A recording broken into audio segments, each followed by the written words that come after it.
Welcome back to episode 21 Oh of my gosh, we're legal. I know we are. This is Get Real Or we're with gonna Jack. drink. Yeah, maybe both. maybe both. Oh, that yeah. could be fun. That's what we'll just start having a cocktail. That's what we need to do on this show. No, I don't think I need to. Yeah, that could be bad. I'm opinionated enough. I'll be like the drunk uncle, that awful opinionated guy. So welcome to Get Real with Jack and Cindy. I'm Cindy Morrison. I'm Jack Wallace. Glad you're here. So last week we had Madam President Cindy Rogers from GTAR discussing the new buyer-broker agreement. That is the OREC buyer-broker agreement, but it will be... Which is for Oklahoma. But it will be enforced by the Greater Tulsa Association of Realtors for us.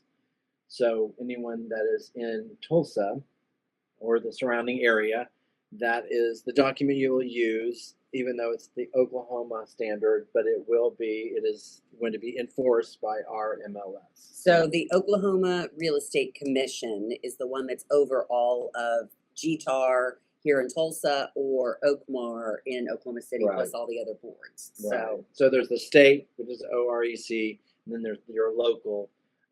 So basically, it's a lot of, doesn't really make a whole lot of difference, but it's an interesting, because there are GTAR forms and there are OREC forms, but this one is not going to be regulated by OREC, but it has been provided by them, and it's pretty good. I mean, I think it's we were going through all of the stuff last week about that, but the committee did a good job, I think, of getting the points in there, and also difficult because we still don't know 100% for sure what the final agreement.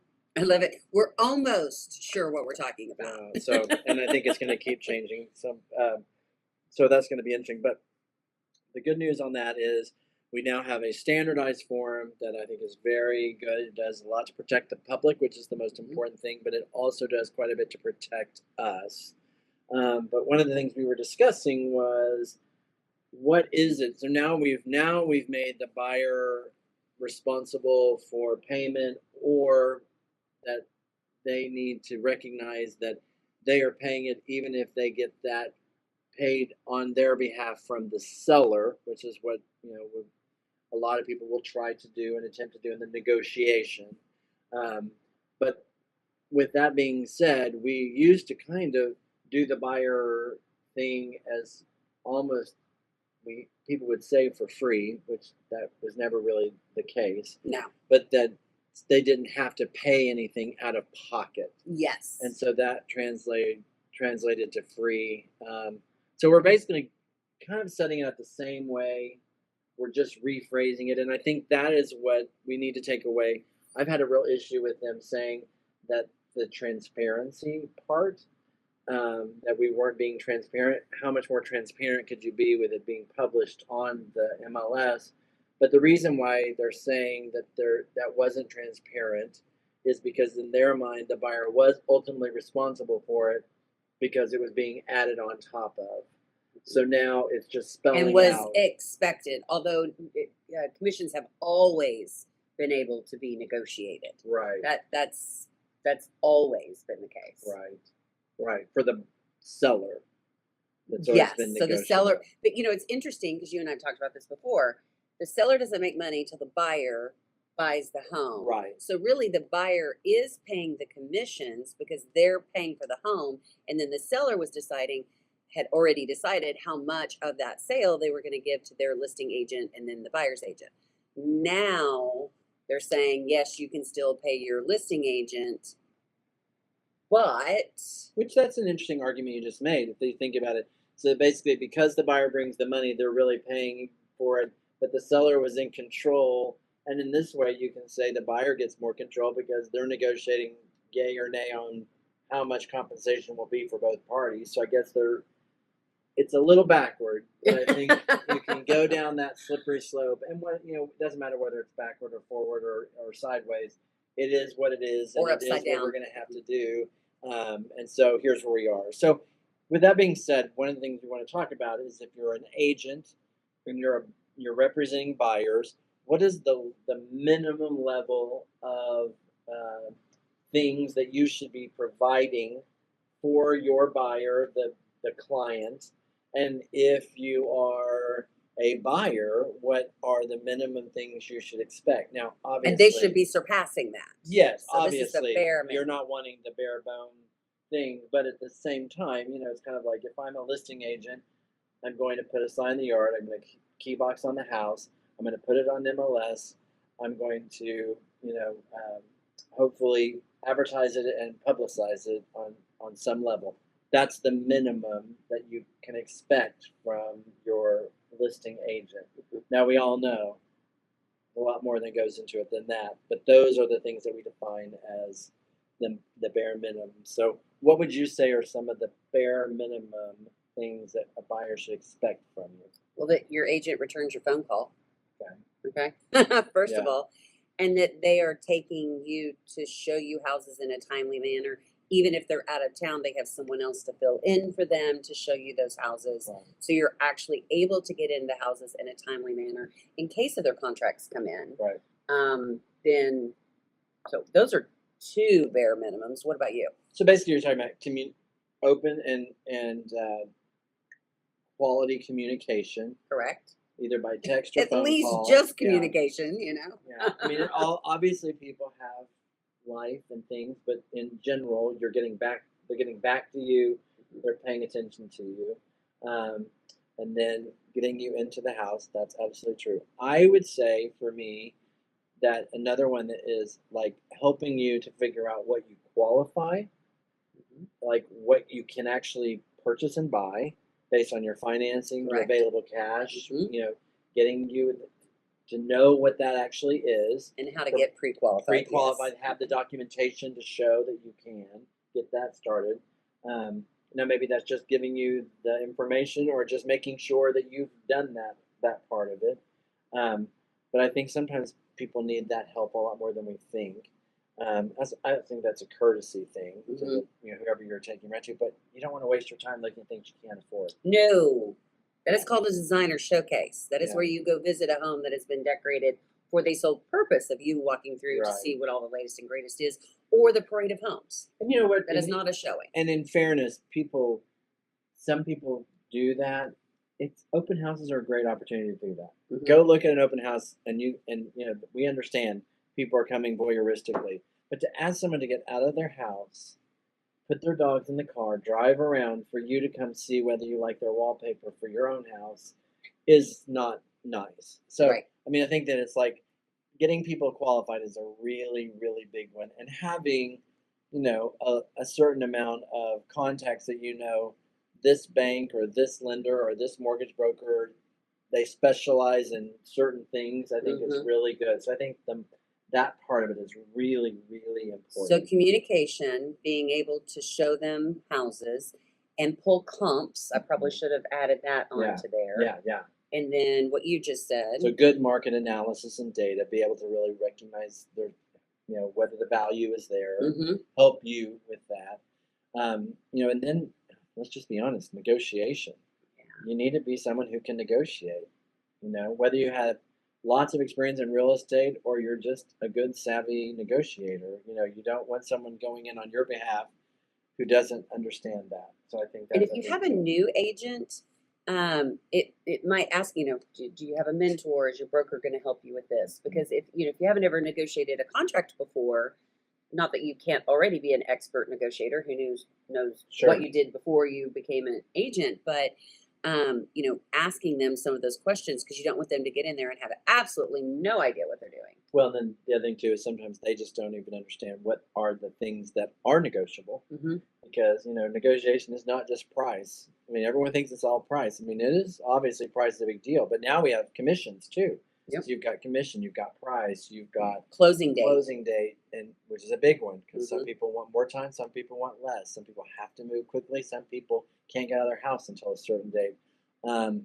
Then even down to that's getting under contract, but then you get into repair. So then we talked about financing. You also need someone who has some good information for you or knows where to point you on inspectors. Now, I have gotten to the place where I'm really try to let people pick their own inspectors. Really?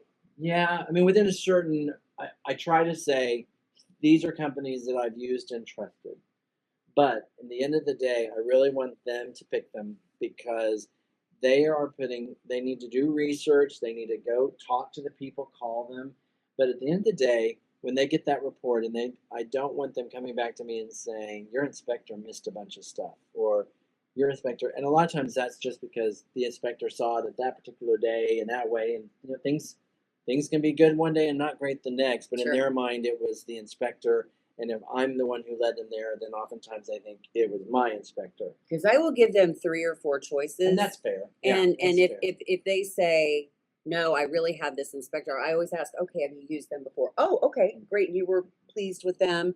But sometimes they'll just be like, oh, yeah, I just saw a $99 special in the paper. Let's do a little more research than Yeah. that. But at the end of the day, if that's the route they want to do, then that's the route they want Absolutely. to do. I will try to argue that too. But then the other thing is, there are some companies that things sound good, like we're going to guarantee the inspection, but that is good and bad because in order to guarantee it, they're going to call out every single tiny possible little thing and make you think that every single thing needs to be fixed. So there's an education factor that we have to, as seasoned people, go, okay, but like this company, they're good, but here's what you've got to expect here, or if it's somebody that maybe is more like just looking very much at the overall picture, there's different types of inspectors, And for different types of people, if you have somebody who's an engineer, for instance, yeah,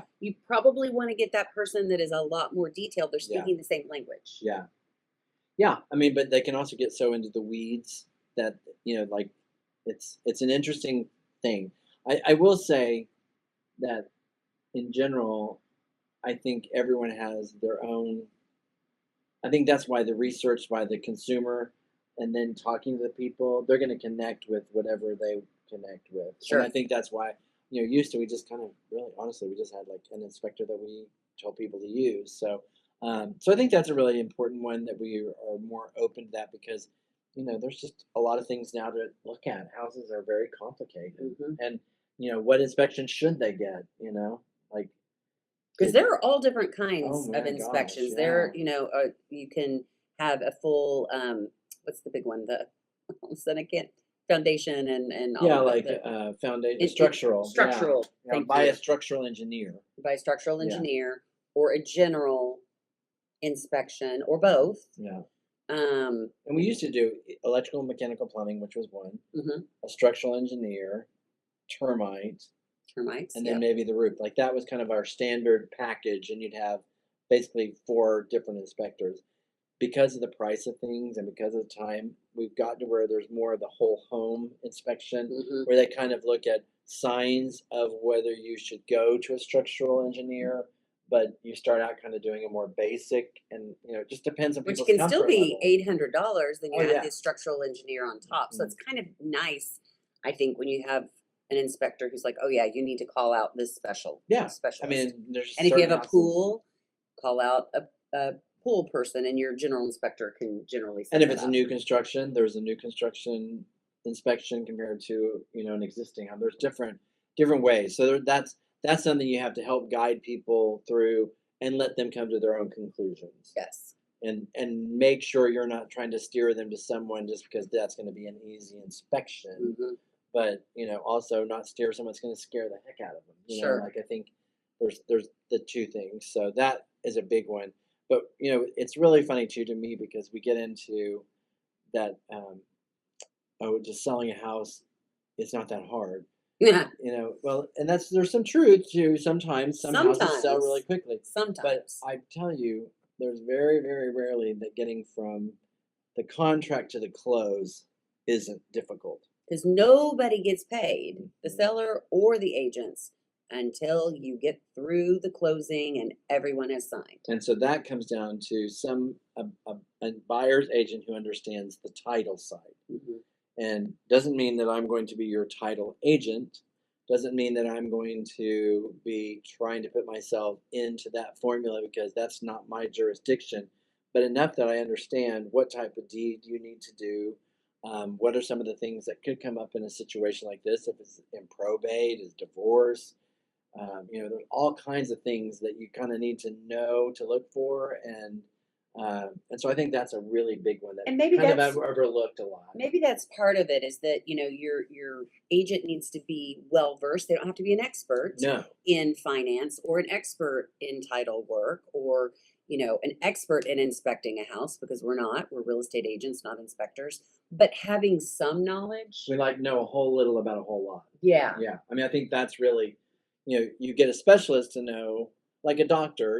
A doctor knows a whole little about a whole lot of your body, but whenever your heart's having problems, they don't try to do open heart surgery. They send you to an open heart surgeon. Mhm. So for us, it's like Very good analogy. that's looking like a heart attack. Yeah. We need to get you to a title company real quick Yeah. and see. Like I think. So I think that kind of savviness and connection is a really big deal.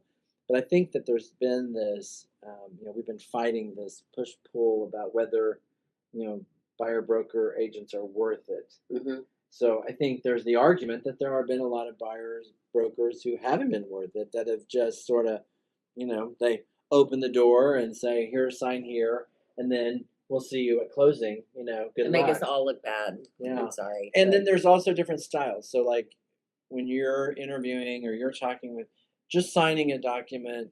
Now, if it's this one, you get 3 days to cancel it, or you get the three buyer day broker 3 day agreement. notice where you can say I'm out of it, which is great because we didn't really have that before with mutual agreement before.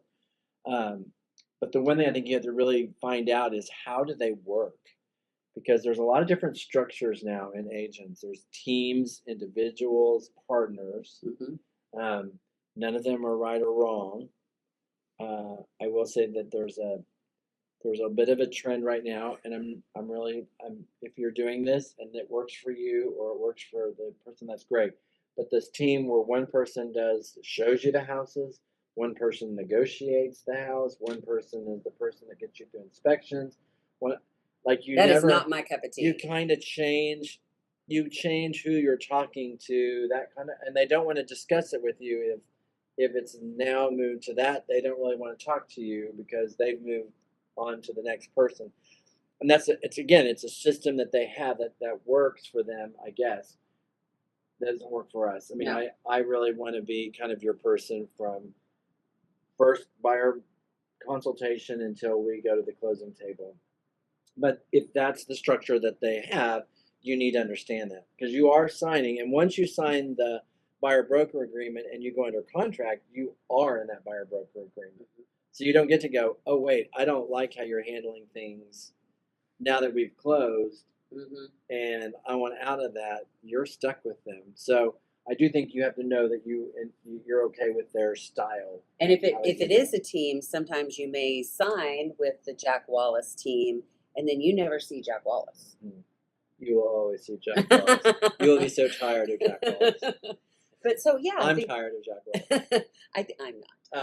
Uh, But I think that's a really good question to yeah, ask. I think that's huge, and I think, I don't think and I don't think that's going to be spelled out too. Like it is interesting because like the new agreement has the associate and then has the broker, and we were having this conversation with Cindy. Is it owned by the Cindy broker? Rogers last week. Yeah, sorry. Is it owned by the broker or is it owned by the agent? So, if somebody's doing that and they sign up with somebody, but then in the middle of it, they get kind of put over, have they really signed in with that agent? So I just think I get more complaints about that Hmm. and people coming back to me going, I don't ever want to do that again. I didn't, like, they felt kind of like the person that they were dealing with in the next phase didn't have any context. Like when we were walking through the house, we go, man, that looks kind of strange. Wonder what that is. Well, then when they go through inspections and it's something comes up and they go, well, that's not really explaining what we're, and then the person that is like, they don't know what they're talking about because Yeah. they weren't a part of that. So that's one of the things you have to look for. Again, there's teams that do it, and evidently they do really well with it. So And that's great for that's them. great.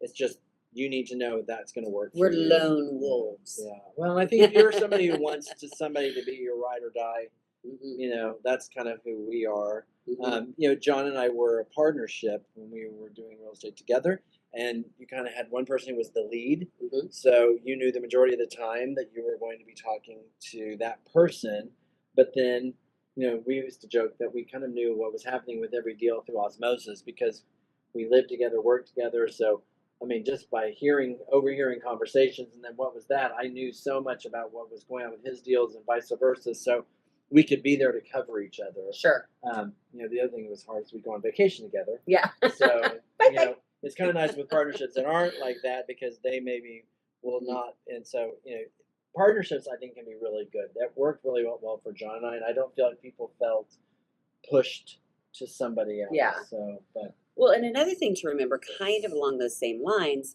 if you go through Zillow or Realtor.com or one of those sites where a lot of people get their information on houses that they want to see, and you click speak to an agent, we've talked about it in the past podcast, that is not going to the listing agent. It's going to somebody who has bought a lead through those companies. And you need to realize a lot of people who buy those leads are teams. And that's how these younger agents that come on the team, the newer agents, I shouldn't say younger, get their leads. Then they meet you at the house and then they're going to be your agent. But you're meeting somebody you don't know and signing a document with someone you don't know. So I think more than ever, look through all those sites to see what houses you like. But start calling around to different agents that you've heard about and, ask to have a conversation with them of how they work. So, before you ever go see a house with an agent, how they work. That buyer consultation has never been more important than ever, I think, for the buyer. And if you go to an open house, do not let someone tell you that you have to sign a buyer broker to see an open house. You are allowed to go.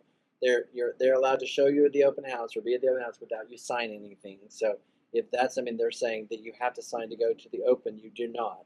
Which was kind of a thing. They thought that was a thing for a while, but it's now, not a thing. Don't sign a document you don't want to sign because you think you have to at an open house. That's number one. But then also, the listing agent can show it in certain times, but not have those are the only two that you don't have to have the buyer broker agreement in Oklahoma, but you do have to have it other than those two times. And then sometimes really with the seller you may have, or the listing agent you may have to have it too, but there's a little bit of a loophole there. So you are going to have to sign them. You're going to, and like you do the one on Zillow, whichever that is, or whatever that is, where you're kind of reserving, but then you're going to have to sign a separate one for the agent who's taking you. So I think that's a really important, by Oklahoma standard, I think it's confusing. Zillow is still a little confusing. We're still trying to figure how that all comes out. But I want to not ever meet a buyer in the driveway and say, here, sign this. I'm not really going to explain it to you, but okay, let's go see this house. Unless we were in something like 2020 where you're just having to run and see houses. Hopefully we'll never have that again. But I really want to sit down with them and explain it. And I had to do that just recently with the buyer broker agreement. It was the first new one that I'd signed. And there was a lot of talking going on and explaining of why we are here at the position where we are, what this means, and what that means with contracts that we're giving and that kinds of contracts we made. You know what? I'm okay with it because I will say over the years, it's been amazing how many times I've gotten to the table and people are like, I still don't understand how all this works. I mean, I think like we just assume everyone understands how it works and they get it, but they don't really get it. And so, and I think that, well, it's sort of like watching The Real Housewives and being like, oh, well, I know what it's like to be a housewife. Yeah.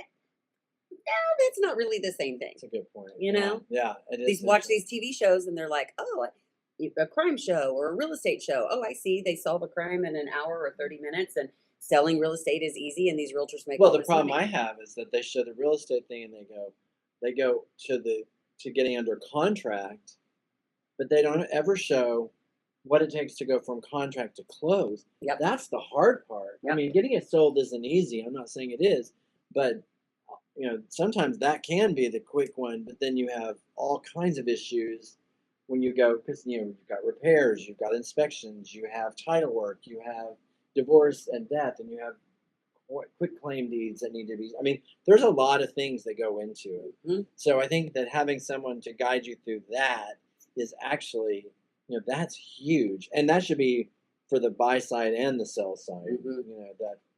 But I think that's misnomer is, oh look, they put an ad in the paper, they showed it, they got all this money. No, that was what you saw the upfront. Then the real work really begins. So, So what questions do you sit, when you call an agent or you make an appointment with them, what kind of questions should you be asking yeah, well, to make sure you have this bare minimum? yeah, I think ask them what is this? What do I get for this? I mean, I think just say, what is it that you're going to provide me? If I sign this and I go with you. And the other thing that's good about that is that if somebody comes to me and they say, I want to buy a house in this area, in this price point, within 30 days, and I'm like, I'm going on vacation, I don't work in that area, I don't really know that price point very well, I may say, I'm going to do a buyer broker to show you this house because we're here, but I'm not going to hold you, and I'm gonna maybe help you find someone who it's appropriate for. Right. And I think it's a two-way interview because I think, if I don't want to capture everybody that I end up showing houses to. I show a lot of houses to people because I'm the listing agent or I represent. So for me, I'm not really interested in just trying to get every single person who walks through the door. So I think that that's going to be a little bit tricky because we're going to have to say this buyer broker for you to see this house is covering me for today, but beyond that, it's not. Right. You know what I'm saying? Yeah. So especially when we have the builders, we show a lot of houses. I think that's what being the listing agent and being our builder that we can say, yeah, we'll open it up for you to look through. We understand you have another buyer's agent or whatever. So I think that part of it, but I think that they need to, if they're really looking for, if they're looking for an agent, I think they should ask, what are you going to do for me? How long have you been doing it? What did you do before? What are your interests? I mean, like all those things. Why do you think that you would be a good fit to find me a house?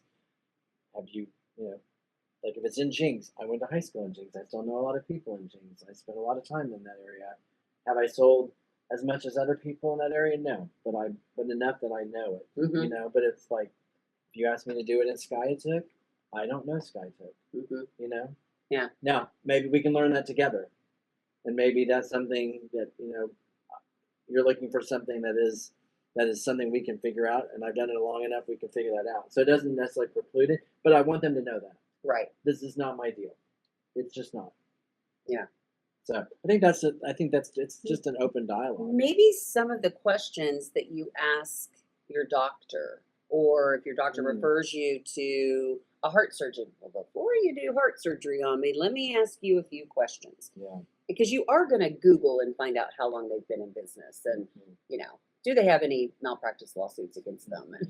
Yeah. I think it's very interesting. I think, maybe I know you're good at doing the buyer book, and I don't do that. Maybe I should. I have one with me. I left it in the car, but I'm taking that because I've got this may be a time when that's an important thing to have, to show people. I mean, we are in a new age, and I think it's good. There's a lot of good things about it, and maybe having your bio. The hard part about this is that maybe there's something you'd really want to send them digitally before you ever meet, so that they can kind of review who you are and what it is, and then even have a copy of the contract the buyer broker agreement, so they're not just showing up and it's a lot of stuff to fill out. And I do that in a different way. I know we've covered this in a past podcast, but I will ask them, do you want to know more about me and Chenoweth and Cohen digitally, or would you like for me to come drop something off on your front porch that you can look through prior to our appointment? So I'm not going, hey, look at me and look how awesome my brokerage is, and hey, sign on the dotted line. Let's also talk about how much your house is worth. And it's just, it can be a lot and very overwhelming. So I try to do that, and I've had agents say, but what if they don't go with you and go with somebody else and share your stuff that you gave them? Okay. Yeah. I mean, I wouldn't do that to another agent, but at the same time, I know they can't offer the exact same things that I can. So, okay, good luck. Well, thanks. Which John and I used to have it happen occasionally. And, John, and we had a very slick look when we first were, like that was our thing. And it was before people were doing a lot of this stuff. And we had people call us and say, well, I showed my person who's my cousin, and I showed him all this stuff, and he said he thought he could do very similar to what your look and what you're doing, and I'll never forget. Good luck. I remember John said to one time, and it's so brilliant. He goes, "Well, when you're ready for Kleenex, come back. Try tissue for a while." Like you gotta be Kleenex sometimes. You gotta be Uber. You gotta be whatever. Like you gotta. Your brand has to be strong enough to hold up that it can be easily copied or whatever. But you're gonna lose things. That's part of it. But I think that's the other side. The sad part to me, I've never used buyer broker agreement. I've been very upfront about that. I have to use it now.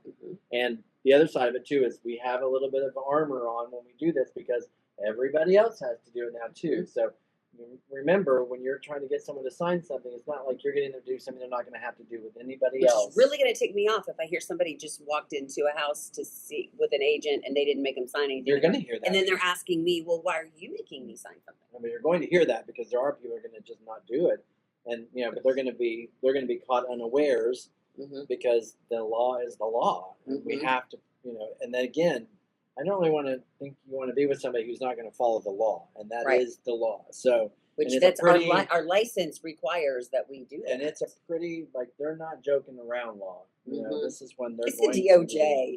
You don't want to mess with them or the IRS. I'm just saying. We're all a little angry. We're all a little bit like deer in the headlights, but you got to get over it because this is what it is. And so, but I think that's really important. But I think the other thing too is that 3-day rescission. Or basically 3 days where you can. It's not 3-day rescission because that would be you would. After 3 days, it's not you. Anytime during that process, if you're not under contract on a property, then you have a 3-day notice ability to get out. Which I either think side. Cindy said last week. Cindy Rogers. I think she said that you have to send that in writing.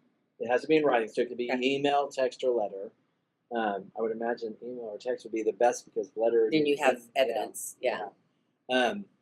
So those. That's good because then people can't get out of it. But again, if you're in a time crunch, 3 days can be an eternity.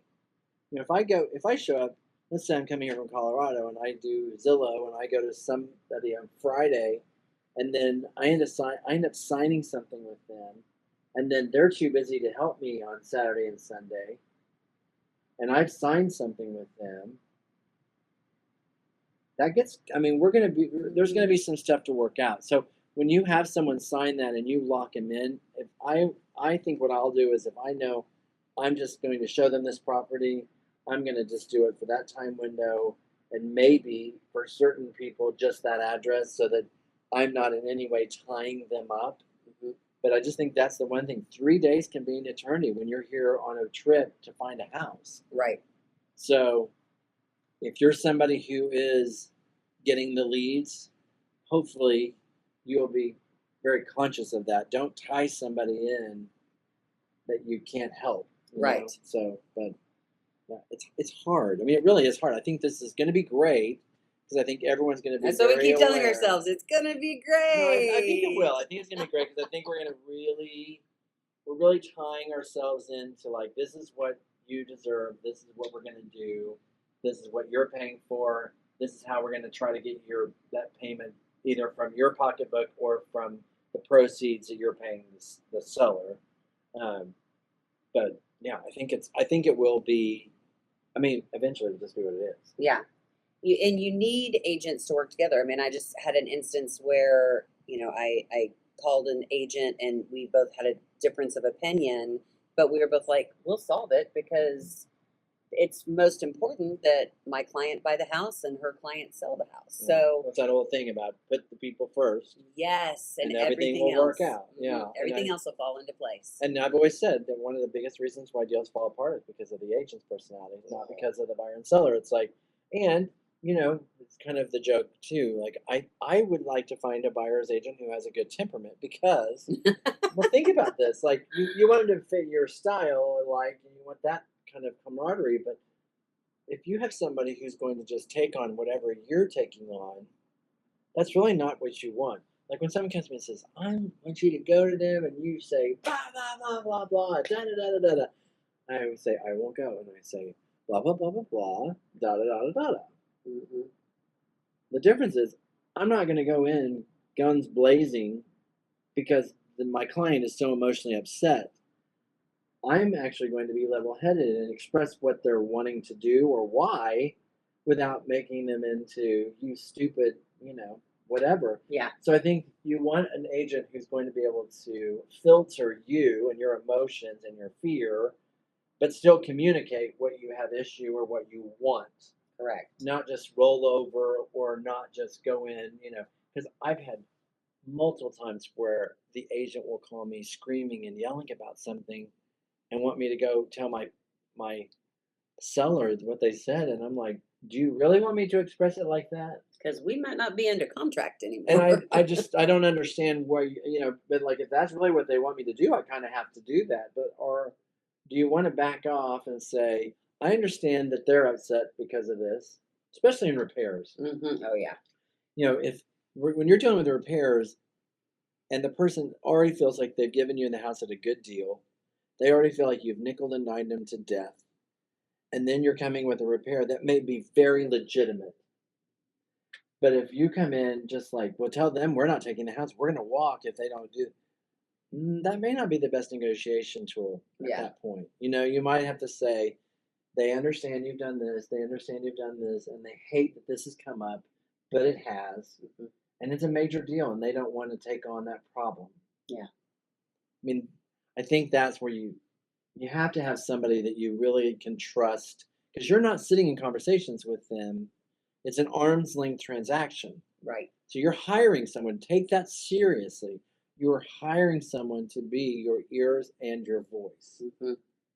And be ethical and truthful and honest. Absolutely. And sometimes that means them calming you down in what the hell, you know what I mean? Like we always say we're supposed to be the coolest head in the room. Oh, and because the last one buying who a house speaks is wins. emotional. I mean, those are so true. And but saying whenever John and I bought our house, I've told the story before, but I remember one day sometime I go, "You are the worst client we've ever had." And he goes, "I know I am. I can't help it. I don't." I mean, because he was so upset about everything that was happening, and it was like, calm down. Yeah. Calm down. I had some sellers who were not going to fix anything. Now they were meticulous with their home. Right. They were not going to fix anything. Yeah, nothing's wrong. Yeah. And it turns out there wasn't anything major, but they were like, any repairs, we're not doing any. And I kept telling him, we'll put the shoe on the other foot. Yeah. If you were the buyer and there is something wrong, we'll come across that. If it happens, nothing happened. But then when they bought their house, man, they wanted everything fixed. And they were buying a house that maybe hadn't been maintained exactly how they'd done theirs. But it just cracks me is up. a weird thing, and I've done this business for so long. The people who they are the worst, however they are the most extreme when they sell or buy, they're the opposite when they do the other. Yeah.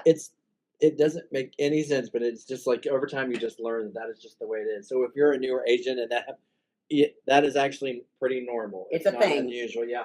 But I think the other thing too is like we're sometimes telling our sellers now, look, this isn't 2 years ago. They really will walk if you don't fix this. Like they really, or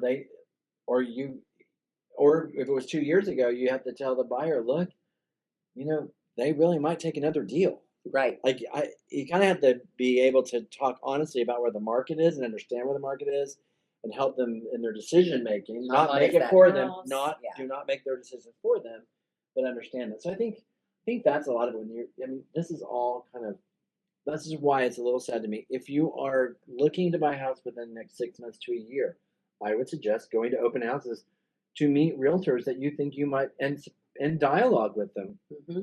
Have a conversation with them. You're not necessarily going to buy that house. Maybe you're going to shop for a buyer's agent or a listing agent.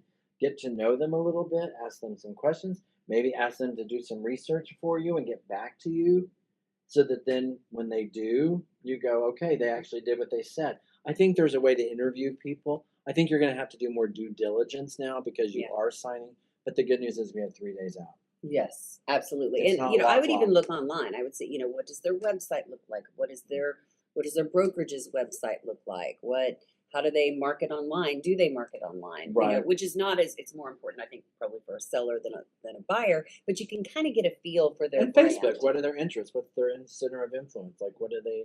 We're dog people. Yeah. The two of us. So Yeah, I mean, I think there's so many things that you can do, and then that's it, that is the world. That's I mean, Hmm. it's not that much different than it used to be. I think now we may have to be presenting ourselves a little bit differently. I'm pretty listing heavy typically, Me too. so it's I do have buyers, but a lot of times my buyers come out of a result of referral, return, or from the listing. So Exactly. I don't.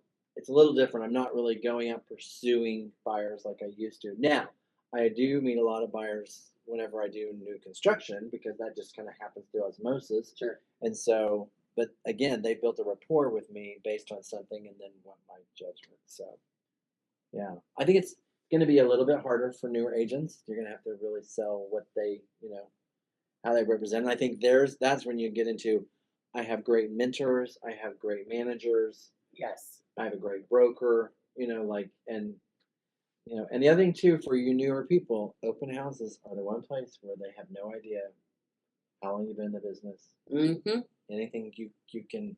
We do open houses. Young Oh agents yeah, do open and I houses. I think open mean, houses are going to be much, much, much bigger than mhm. they have been because now the public is understanding that's the only place they can really go to look and not sign something. Yes. And Oh, sometimes, yeah. I sometimes, hadn't even thought yeah, about and that. sometimes it's just because you don't want to do paper. I don't want to do paperwork. Like Yeah. sometimes I'm just scooting around. I'm like, when someone asks me to do paperwork, I'm like, I'm out. I don't want to do that. And maybe I'm really interested, but it's like so that scares me because I think that's going to be a little bit of a scary thing. It's like the shopper stalkers Mhm. at the furniture stores, Yeah. Oh, just stay back, Mhm. Now, I think if you have more of an exclusive property or unique property, the buyers are going to be what the buyers are. I think that's going to change. But I think for some of the more kind of like cookie cutter houses, I think open houses are going to be big deal, Yeah. a real big deal. Oh, that's because I mean, I do an open house almost every Sunday. One of Mhm. my listings. Yeah. And we need to really ask if people. Oh, the other thing too, if you're an agent, make sure and give a copy. That's going to be very difficult because we're going to be in the house filling these out a lot. So how do you give them a copy without filling it out twice? So Wait, say that camera, again. when you fill out the form, you got to give them a copy. You're in the house that Oh, they're looking at. yeah. So if I don't duplicate it, we have to get those. Remember those old sheets that were the. Oh God, please say no. Um, Luckily, there are scanning apps yeah, I was on gonna say, your but you need to phone. do it, and they need to have. And I would scan it and email it to them or text it to them, so you have record that you did, and they have a And you have the copy of it, original. and Mhm. you have the original. Yeah, because and if you're the public, don't just fill it and then not take a copy of it because it Because then gives you're you the like, who was information of that how to agent I attach signed it. Yeah, with? and you are signed with them. Mhm. So yeah, so that's a big deal. The getting copies to each other. I mean, if you were a star or you were a singer, and I'm not saying this is exactly the same, but you wouldn't just have a phone call, meet with Joe Blow agent and sign with them and hope that they can make your star shine in whatever entertainment industry you're in. That may be a livelihood, but you're still talking about one of the biggest things you're going to buy and sell in your life. I think this is going to shift our profession a little bit. I think it's going to shift it in favor of the people who are the most professional, who are the most knowledgeable, because I think it will make people go. I mean, because it's kind of there was no commitment from buyers before. I mean, that's kind of bad. I mean, so other agents, other brokers, remember all the times people were looking with you, and then they just went to an open house and said, "Oh, they I ended up buying it from them because I didn't want to miss out on it." Well, this doesn't allow them to do that. Right. I mean, they have to It's really going to go be. around you in a way to get that done. And So, so, and maybe Cindy answered this last week, but let's say you sign a buyer broker agreement as a homeowner, as somebody wants to buy a home. no, one second. They do get to do that if it was a for sale by owner because there's no other agent involved. Oh, yeah. This is about agent compensation. But you could take that person to the for sale by owner and put that in the Sure. contract to be make your commission. But so let's say because sometimes people are fickle. They're doing other things, not just buying a house. Real estate is not their in their blood like it is Mhm. with us. So you have somebody who signs a buyer broker agreement. and then they just get a little fickle a couple of weeks later and go to an open house or call the agent and want to write a contract on that, but you've done this for weeks. Like, And I've always just missed out on that in the past because I didn't have an agreement with them. I didn't either. And I mean, it was very difficult, and it was like at times it was really difficult because I spent a lot of time, a lot of money. I sacrificed vacations. I've had people where I canceled vacations to show them stuff. I gave up going to family functions so I could be there for them. And then they went to an open house, found a house, and were like, I knew you'd be thrilled I found a house, but it was an open house, and the other agent said they had other offers, and if I didn't get my offer in with him, well, I didn't have a prior broker because I didn't like roping people in. But now going to builder, and then now I can say that the other broker, dude, they're with me. Yeah. So because I mean that's or doodad. That's interesting because like let's say you're with somebody and then they go to meet with the builder and don't think to take you. Yeah. And I've known builders, not any of the ones we have worked with, but I've known builders who are like, oh well, I can save you 3% if you don't loop in your agent who's been showing you all these houses.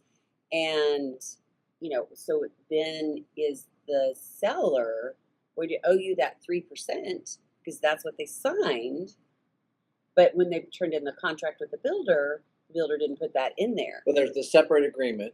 That's the cooperative compensation agreement that is a part of the contract now. So when you do the contract, the buyer broker is only between buyer and agent and broker. Correct. The contract is going to be the compensation form. So all of this is based on what the expectation is for you to get paid in general. So if somebody's got, and this is where you have to think about this. So if somebody's offering, like if I'm a seller and I'm giving a real fire discount on a house, Mm-hmm. but I'm like, I'll pay 1% to the sales associate, but that's it. Mm-hmm. But the deal is smoking hot. Mm-hmm. So if I'm the buyer's agent, I go, look, I found a smoking hot deal, but we got to get on it now. You're going to get 1% for them, but I'm going to need you to pay 2%. But you're going to get it still way under what you would have if you paid full. That would work. Yeah. Problem is if somebody's paying full and then have to come. I don't know. There's just so many questions here because we've never asked. Well, I think the hope is buyer. that we can try and get it negotiated where it comes out of proceeds. Yes. That's always the hope. And I think most sellers are used to that. I think most sellers understand that that's the way it's working.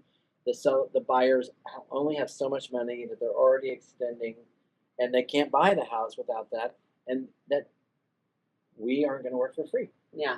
I mean, there are some people who will end up getting, maybe will get deals put together for their house without paying compensation, but it's going to be hard. I mean, Yeah. it is because, and everyone has a right to do that. I mean, Mm-hmm. Oh, absolutely. I've even told clients, maybe you should put the house for sale by owner and try that first. Because I know they're strapped for money. Mm-hmm. They really don't have enough money to, like, there are those situations where I've been like, you know what? Try it. I can either help you negotiate it. And you can pay me a fee, or I can set you up my closing company. Like, there are those times whenever that's the case. So that's still going to happen and can happen. That's a very rare thing that works out. Right. It just is. So I don't think much is going to change. I think it's just going to be how we categorize it. Mm-hmm. And how it's funded. The other thing is too, if we end up where we can roll it into the loan or not. And I think that will be a huge win for the buyers because, and you've said it before, we've signed buyer broker agreements before, but we weren't asking them to give us money. 100%. And I think that if the government, and that's out of pocket money. This is how the government wants it to go. Because remember, this isn't DOJ. This is the NAR settlement with the lawyers. But if this is the way they want it to go, they're going to have to really change their lending laws because they're going to have to say, I mean, they already did with the veterans, where now veterans can pay their own, because they couldn't, as a veteran, you weren't allowed to pay. If you had a VA loan. You weren't allowed to pay for any part of your services. So now that would have made them not be able to compete with other offers. Right. So instead of punishing them, they've now, it's all so blurry, but it's like, so in order to not punish you, we're going to allow you to pay. Yeah. that That is the way it is. So, and it's good because they, if they want the house, they're gonna have to figure it out. So. So let's go over the bare minimums that we talked about of if you are looking for a buyer's agent, what you should expect. And if you're not getting that, then maybe you should write them in writing that you're canceling. You have those 3 days and you can start over with Right. someone else. Communication, negotiation timely skills. communication. Yes, timely communication, negotiation skills that they actually can and will go show you homes and pull comps. resources, Resources Yeah. that they have, lenders, Lenders. inspectors, all those people. title company, all of that to help you. What else? What other words of wisdom do we have? I I think usually write these down before we start, and I didn't. I think all those. That's exactly that is the bare minimum. I think you've got to have that. And I think the other side of it too is it is an expensive thing to drive people around now and spend hours and hours in your car and yell. Some people are going to have transaction fees that kind of pay for that. There's also a retainer fee that you can do now where it's the retainer is different than the transaction. Mhm. The retainer says that you'll pay 500, 1,000, whatever the number is, but that it will come off of compensation at the end if you buy something and close. If you don't, then it stays with the broker. Where do we put the transaction fee It's now? it's the second part of the. It's in the contract It now. is. It's Okay, in the I buyer missed that. broker agreement. And then if you do a transaction fee, that's not a part of compensation, and that's paid outside of closing. Correct. So I think we'll have to find that out though. Is that going to count as? Would that count as part of that whatever percent you put in there? As I say that, it's Yeah, coming to me like yeah. maybe that would, because it is compensation, right? So is that I does don't that have know. to be over the 3% or whatever percentage you put in or number? So yeah, we're still answering these questions. as they come up. TBD. Yeah, but the other thing too is really connect with the person. If you have to sign something to see a house right away, don't just give in and sign something that's going to lock you up for 3 days if you don't have to. You might say, you know what, can we just make it for this particular house or for just this evening or whatever it is? But you may want to go ahead and do it, but I would try to get the agent maybe to say we're not going to lock you in for that. And no, you cannot, as we learned yesterday with Cindy, which we figured probably was what you cannot do. You can't have them sign the buyer broker agreement and then fill it in when they might figure out the certain house, and there's 3% commission. Like Right. you have to fill it out originally with them. You cannot go over. You cannot be compensated over the amount that is established with the buyer broker agreement, and you're not supposed to be changing it As you go. as you go. No whiteout. So you may want to your agent may overcompensate that number. And you better trust your agent, because Yeah. that's the conversation I had with my new buyer was, I'm going to put 4% in there. That is if somebody is offering 3% plus incentives or whatever.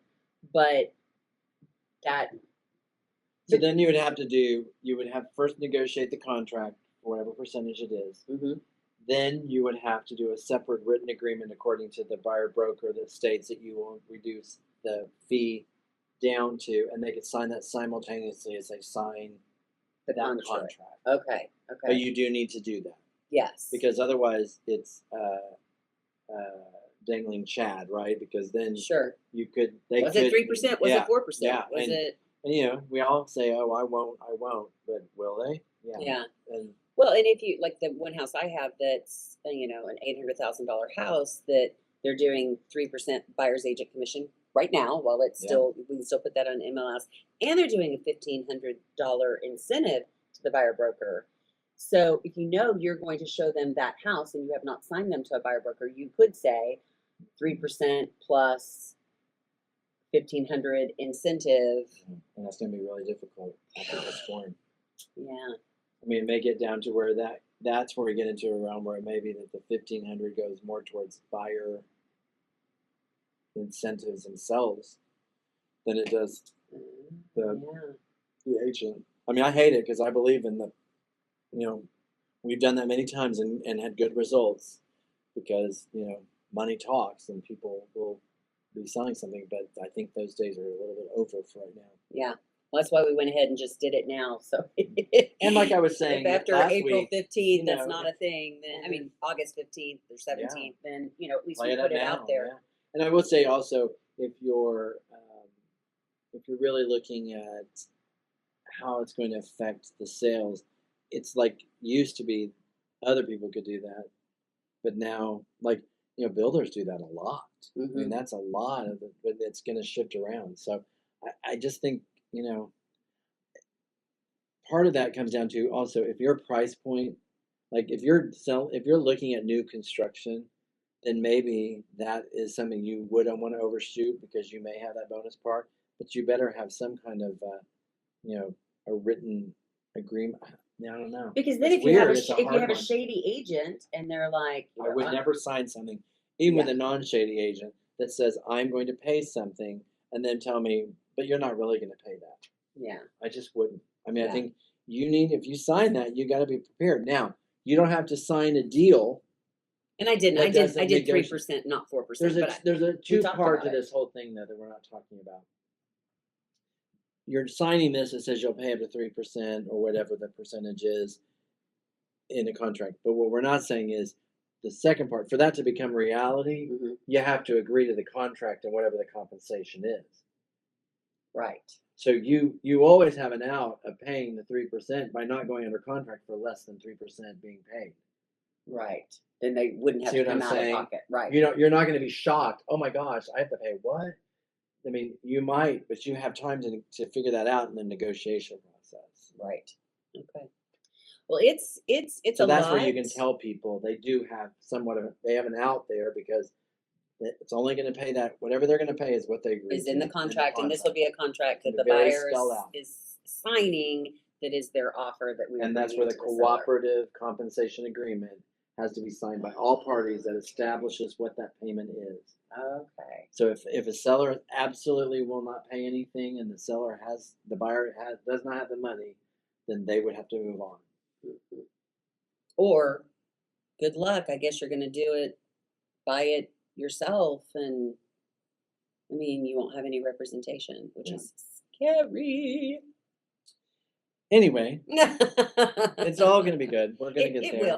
We're getting It there. will all work out, and that's why I enjoy that we talk about it, because I think the more we've talked about it, I We've definitely feel calmed down. yeah, I feel much better. And I've had agents call me who've listened to our podcast, and they're like, okay, this because we do Yeah. talk about it a I lot. think we all felt very offended at first and very I mean, we're all so worn out from from the COVID years and then from this market shifting. I think we've all been sort of worn out Yeah, by how much we've had to put energy into this, and then to be told basically we're the cause, we're the reason, and we're the bad guys has not been an easy pill to swallow, and it's not really turned out to be that. right. And I think that was a lot in the beginning. Like, what? I still think there's some of that. I still think there's do we really need you? But then when they start doing the math, they can't figure out how they don't need us. Well, and I feel bad for people who are buying and selling right now, because it is a little bit uncertain. Oh. You don't want to be the Baker It's the Mayfield. worst time in the world Yeah. to do this, really. Yeah. The Baker Mayfield who had to sit out a year because the NCAA, he played at Texas Tech, and we came over to OU, had to sit out a year. Well, now you can get into the transfer portal and go wherever you want if you're not playing as much as you played. So, just a difference of when you happen to play college football. But if you're an agent, I think you have to kind of look at this and go, if this was 2 years ago when things were selling so easily, this really could have had a very different impact. Oh, yes. Because people would go, no. But now, people really, really, and we're in a pretty normal market now, so people realize I really need an agent to get this done and to get it done right. So I think in that respect, it's the timing is not great, but it's actually sort of good because I think as professionals, we're having to prove ourselves. And I think, at least my understanding is, we can still post these kinds of things on social media.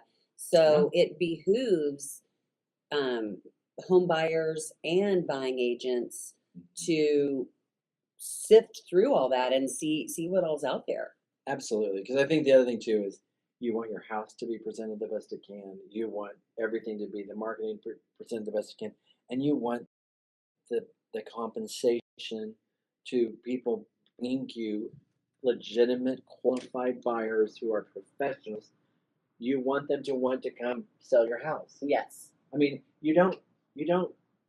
This is where I don't go around trying to find the cheapest heart surgeon.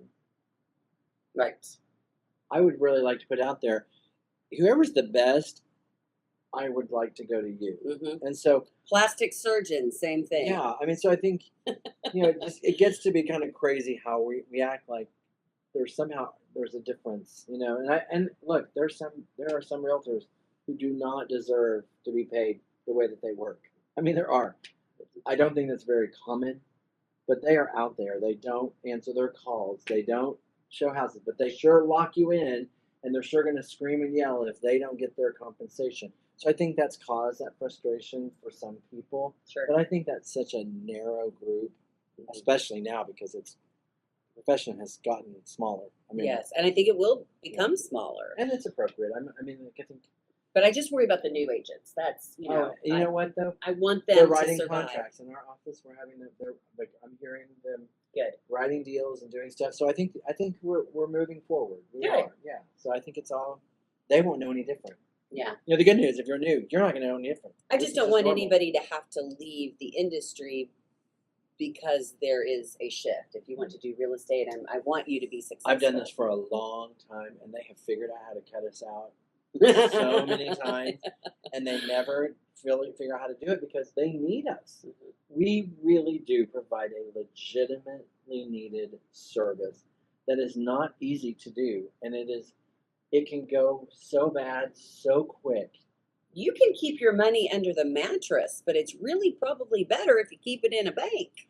I don't know which is worse.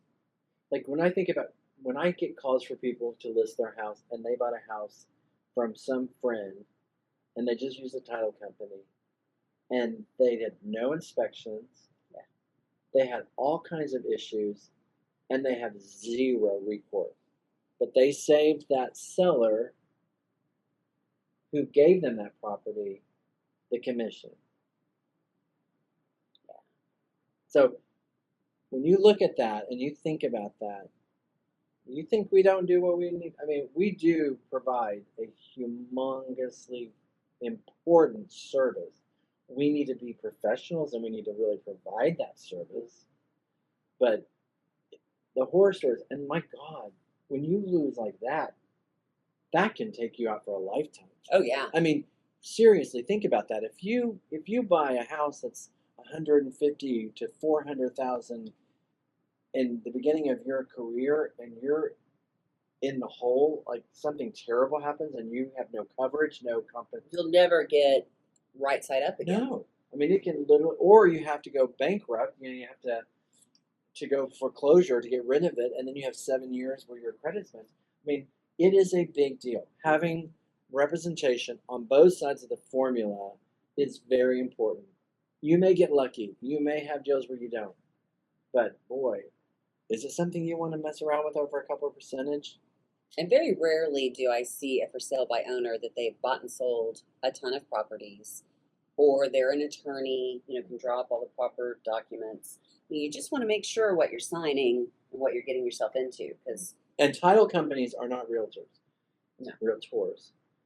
No, they're not. And so, people think, oh, we'll just use them for everything. Well, they don't have all the documents. They don't have all the addendums. They don't know they can't do a lot of that because that's not their job. It's not legally their job. There's two separate functions there. I'm not a title agent. I can't make sure your title's clear, nor do Right. I want to. I mean, I want to help you get there, but I'll send you to the best. Yeah, That's why they're yeah. on my team. Because I don't want you 2 years from now having an issue on your title that I didn't know because I didn't know what to look for. So, Right. So it's the same thing. There's all functions and there's all reasons, but unfortunately, there's probably going to be a lot of people that are going to believe the hype. They're going to get in. They're going to do this discount, and they're going to get in a lot of trouble. My husband always says, "Don't step over dollars to pick up dimes." When I worked for Charles Fudge, he used to say, oh, that person would step over a dead baby to straighten a pillow. Awful to say that, but I know what he's talking about. Like, Yeah. we can get so bogged down in the wrong thing and just, So I want the prize, which is to do the biggest, most people, including your biggest investment is your house. Don't just trust it over something so silly. Like, Yeah. what have you really saved? Yeah. Yeah. Exactly. But get good people. Well, good. Well, with that, I know this will be the last podcast we ever do on the NAR settlement and the buyer broker She says agreement. with great sarcasm. You know what? I will say this though: we're getting it figured out. Yeah. We are cooler heads are prevailing, and you know what?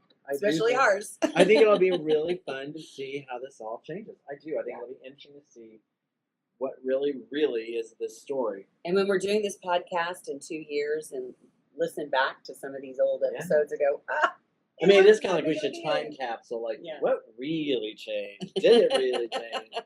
And you know what? If it ends up that it changes and it's for the better, I'm all in favor. Yeah, absolutely. I think there's always better ways and more efficient ways to do things. I'm good with that. But, and my gosh, the internet has changed everything.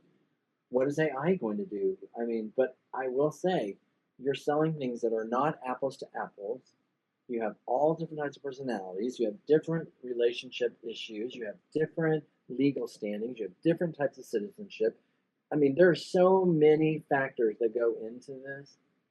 It's kind of like if somebody has a multiple symptomatic disease and you go, well, an aspirin helps.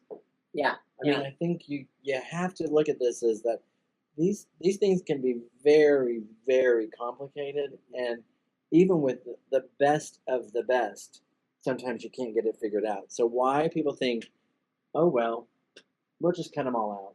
And you said, how AI is going to change this. Well, companies have been using AI for a long time. That's how Zillow comes up with your Zestimate. It's just all what AI comes up with. Well, AI doesn't know that you just put in new wood floors and a new roof and that's a swimming great pool analogy. So that's where once you and the human factor. And Zillow started buying houses off those estimates and had to stop. Mm-hmm.